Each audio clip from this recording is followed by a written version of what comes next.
Hey guys, welcome to the channel. Today we are going to be riding and reviewing this bike. This is a very polarizing new scooter from BMW called the CE04, and it's a full electric scooter. It looks more like a bike out of the Tron movie. I think sometimes that designers, they will design a bike that's fun, and this bike looks like a fun bike, but it doesn't resemble really a scooter. Other than the seating position, I don't really see this as a scooter. I see it more like as a futuristic type of vehicle. Of course, with gas prices going up, electric vehicles are more and more the rage. And in the cars, we have Tesla, of course. Tesla makes great products, but the problem is they cost $50,000, $60,000. So the only motorcycles that you have that are electric that are worthy of anything are the Zeros. And those are $20,000 and up. Hence, BMW. With this BMW enters the game. So why is it called the CE04? 04 is interesting because it's meant to really compete with the displacement as a 400cc type of motorcycle. So this would be comparable to a 400cc according to BMW. According to the website, this bike costs about $11,000. It's got a full LED headlight. It's got a 10-inch TFT display. It's got keyless ride. It's got 3 modes: Eco, Rain, and Road. It's got ABS, electronic reverse, ventilated storage compartment, side loading storage, and standard charging cable for domestic sockets. The engine is a permanent magnet, liquid-cooled synchronous motor powered by a 20 horsepower, max 42 horsepower at 4,900 RPM. It makes 45.7 pounds of torque at 1,500 RPMs, and it weighs about 509 pounds. Its competitors are Suzuki Bergman 400 and the Vespa Elettrica and the Yamaha X-Max. This bike has a 15-inch tire up front. It's got 2 rotors in the front, but it's interesting because this bike, it's got so much regen that you really don't need to brake all that much. So I wonder how long these brake pads would last on this bike. You really have 2 positions for your feet, flat. What I like about the bike with flat position is that your legs are at a 90-degree angle and they're not scrunched up. The Honda Silverwing I had, I was scrunched up. You know, my knees were like really high. And then you have a little bit more play, and putting your feet forward, you can relax your riding a bit. So these are almost like little highway pegs, and your feet kind of like fit in there. And you do have a passenger foot peg, not as well integrated into the bike as I thought it would be, because everything about this bike is very streamlined, and then you have standard foot pegs for the rear. So you do have storage here, and BMW claims you can put a full-size helmet inside here. You do have to have the bike on, and I do have keyless ignition. You just push it and it pops right out. Hopefully you guys can see, but I have a bunch of stuff in here, and you should fit a full-size helmet inside of there. You can see there's like a couple of switches, but very nice feeling for closing. These little storage compartments make just commuting every day a breeze. On the rear, you have your entire wheel fully exposed. I mean, this almost looks like a Japanese anime type of car, the way they did it. I love the design. I love that BMW does this with bikes. You know, they have the single-sided swing arms on their bikes. This is quite nice. It looks industrial with this type of rim. 15-inch tire in the rear, and you have a shredder valve built right into the side of the rim, which is something you don't often see. These are the blinkers, very low to the ground, and I do wonder if this is going to be visible to cars. And this is very unlike many scooters. Scooters don't often have this exposed with the belts, and this is very unlike a scooter. But this kind of is more of a motorcycling styling design for the belts. Your rear shock here, it's covered by this plastic bit. In a way, I kind of would prefer to see the bike without this covering. And you have a very wacky type of kickstand, no center stand. And you know, the bike, even though it weighs 500 pounds, it's pretty heavy, but it does not feel like it. It's got a very low center of gravity.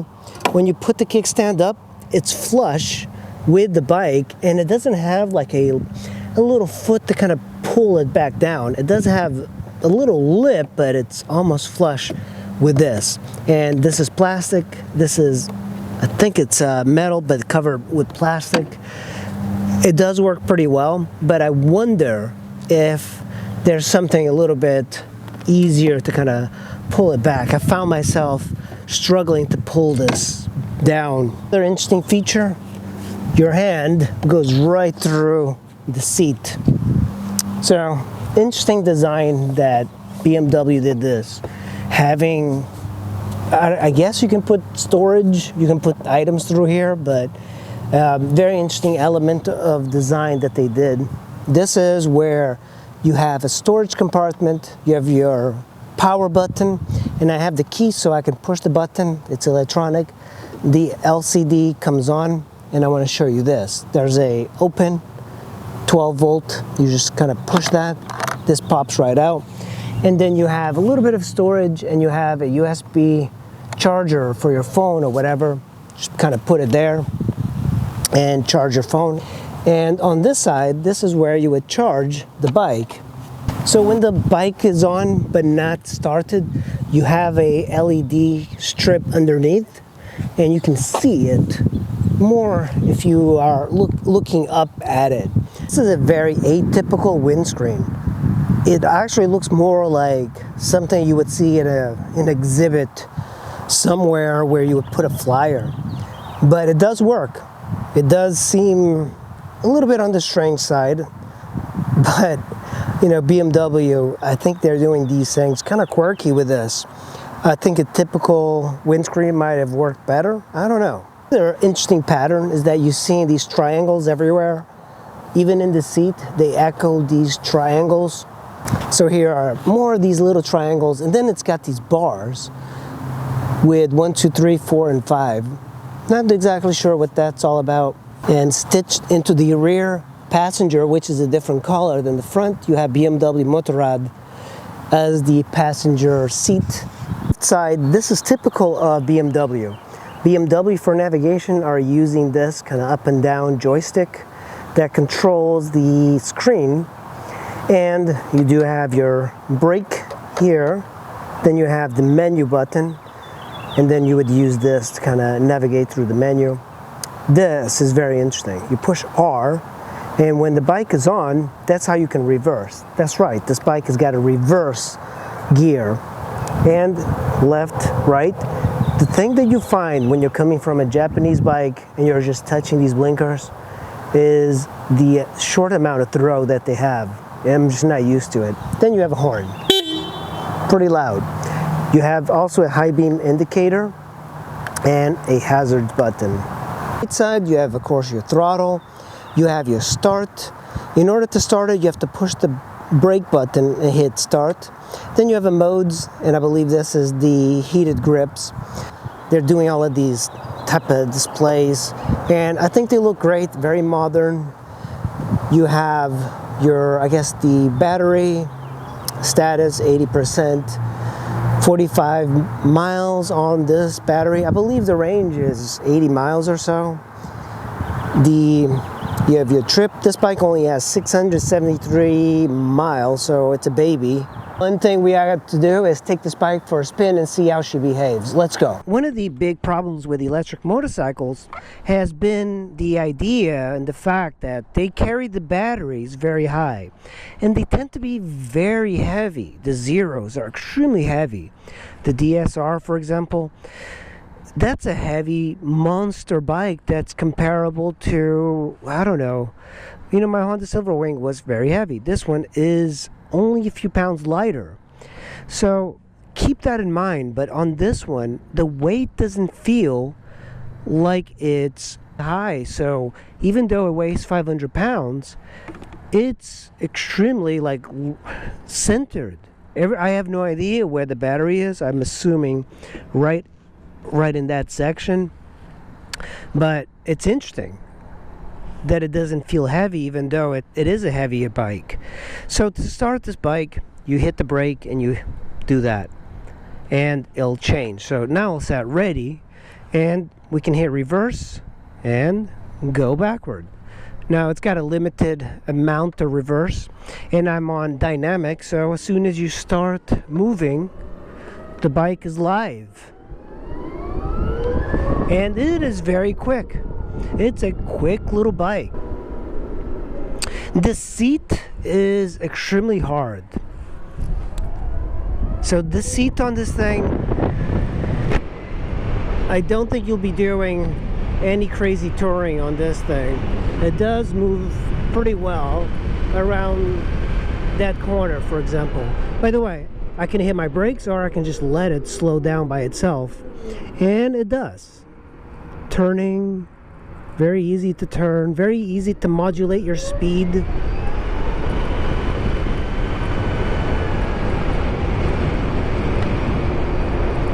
And just going around a corner, the suspension is pretty decent.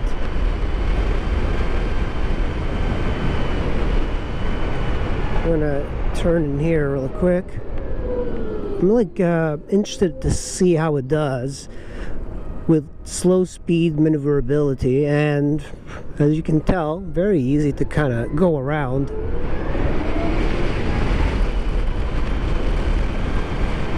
Whew. It is quick. Of course, if you get a $10,000 scooter like this, 10,000, 15, whatever, and you keep it for a while and you commute on it every single day, you're talking about a crazy amount of savings.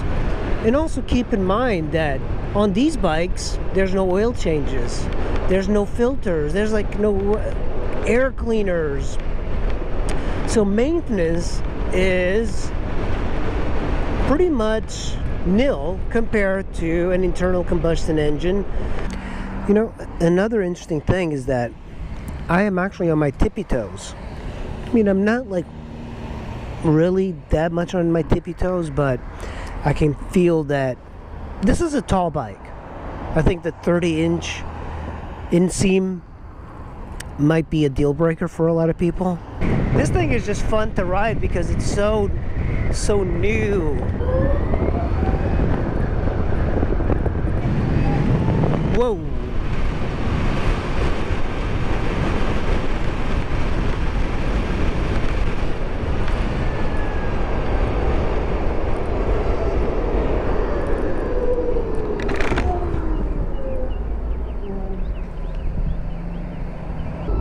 Oh yeah, people cannot mistake this for not being electric.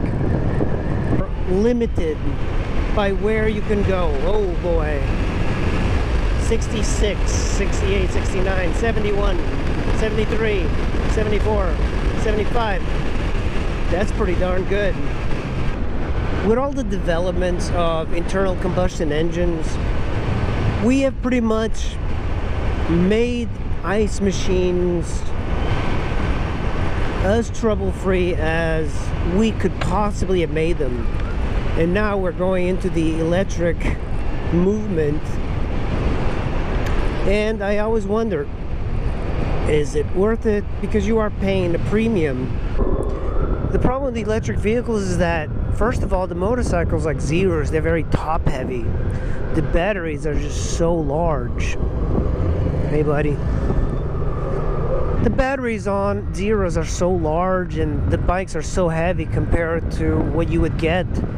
You know, you got a 250cc motorcycle compared to a Zero. You're talking about a huge price difference. And when I rode the Zero, the charge would die within 60 miles, even though it was a 160-mile range. On this one, I'm already at 63, and I'm not even trying. I'm actually going to switch modes. Let me switch to... Shoot, 63? Ah, man, it was at 70-something in the switch. I'm going to put it on eco mode. 62%. I'm on eco mode, and this is the problem of the electric bikes. Range anxiety. There's Clay on his CE04, CE04. He's taking that corner. Oh my God, look at it. I was not ready for that. I was, that's pretty darn quick. That's funny. Yeah.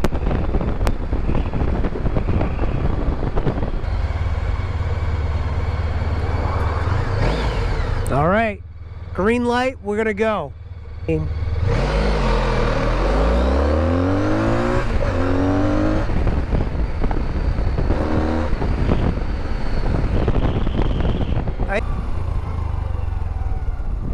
keep it down over there. Why the BMW CE04 might not be a great option. Now, don't take me wrong. I really like the scooter. It's quick, it's agile, but here is the thing. It's a $10,000 to $15,000 motorcycle. So when you consider the price, you're not getting that much in return. You're getting maybe a 60-mile range. You have to consider the same type of mobility. For example, a scooter. You can get quite a few scooters for that price. Now imagine that you wanted to get a scooter. That was the thing that you wanted. You have a lot of options on the table, including a Honda ADV 160. You can get one for $4,499. You can get a PCX for $4,000, a Ruckus for about $3,000, a Metropolitan for $2,600. And I know that the BMW is quicker, it's electric, all the rage. Just as a comparison, if you were to get a Honda Metropolitan, for example, you could get 6 Honda Metropolitans for the price of the BMW CE, the $15,000 version. And get this, if you bought a Honda Metropolitan in the used market, those things are dirt cheap. So maybe $1,500 for one. You could get 10 of those for the price of the BMW. But I know that the people that get BMWs tend to have a whole lot more money. But you're not going to be going too far out of the city. You're just doing very quick in-town commutes. And of course, you have to get a charger. Most BMW owners are going to have a house with proper charging and a garage. So that's not going to be an issue. But I can't get over that $14,180 MSRP. And I've ridden zero bikes, the zero electric motorcycles. It's the same thing. But on those, they're so much heavier and much more expensive, but they don't give you the same that a regular motorcycle gives you, which is freedom. This one, you feel very constrained. So in comparison, let's say you decided to buy a motorcycle, a brand new motorcycle, for the same price and have money left over. You would get a CBR 600RR for $12,000 and have $3,000 left over. And you could get a CB500X for $7,000.